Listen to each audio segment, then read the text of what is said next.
Hey guys, how's it going? Welcome back, of course, to the Time Bomb channel, and I hope all is good in your part of the world. And yeah, parts of the world is kind of the theme here today, as I've been doing a little bit of traveling for work recently. And yeah, just to kick off with a wristwatch check, we got the Duro here, the Marlin.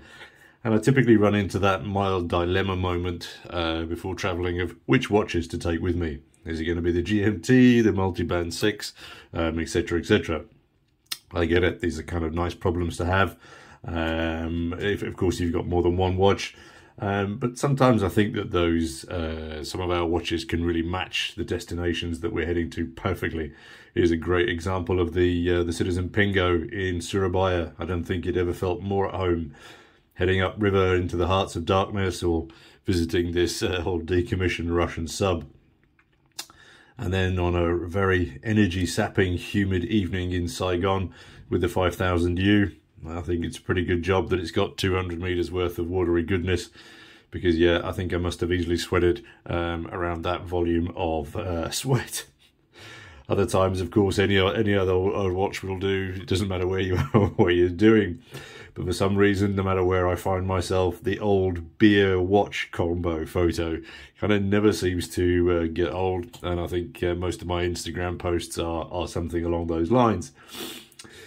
The other part, of course, the part of traveling with watches, of course, is that you also then get to meet a lot of other watch nutters from around the world, who probably, like you, start twitching involuntarily as they walk past that newish watch store in Dubai airport.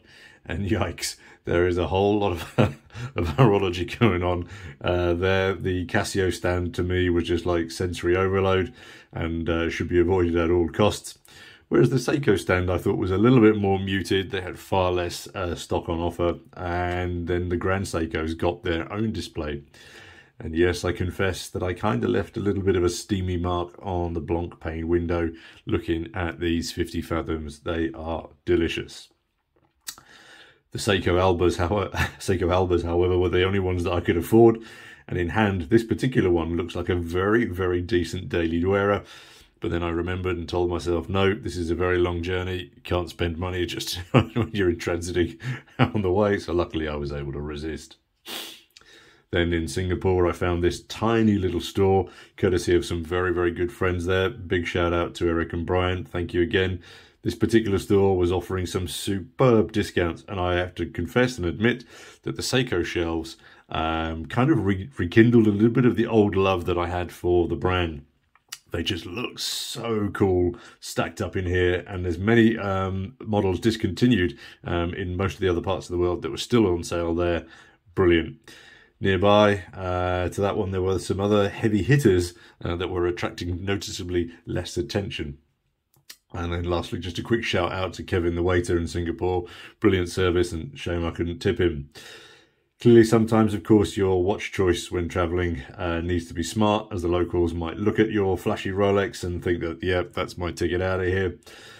I did find some awful fake Rolexes in several countries, but sadly, as soon as they saw the tourist approach them, the price went up tenfold. So yeah, I didn't end up buying them. I was kind of excited. I thought, yeah, let's try and get one. But anyway, and then I think, talking to Rolexes, is it me, or do you think that the quartz clocks, these are quartz clocks that Rolex are just simply branding, or is there a quartz movement inside these things?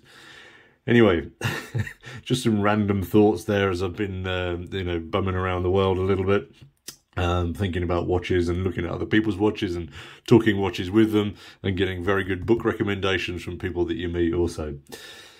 Let us know, please, with a comment down below about your favourite travel horology experience or watch that you like to take with you. I mean, are you one of those guys that uses a watch roll, or like me, shoves your watches in one of your socks?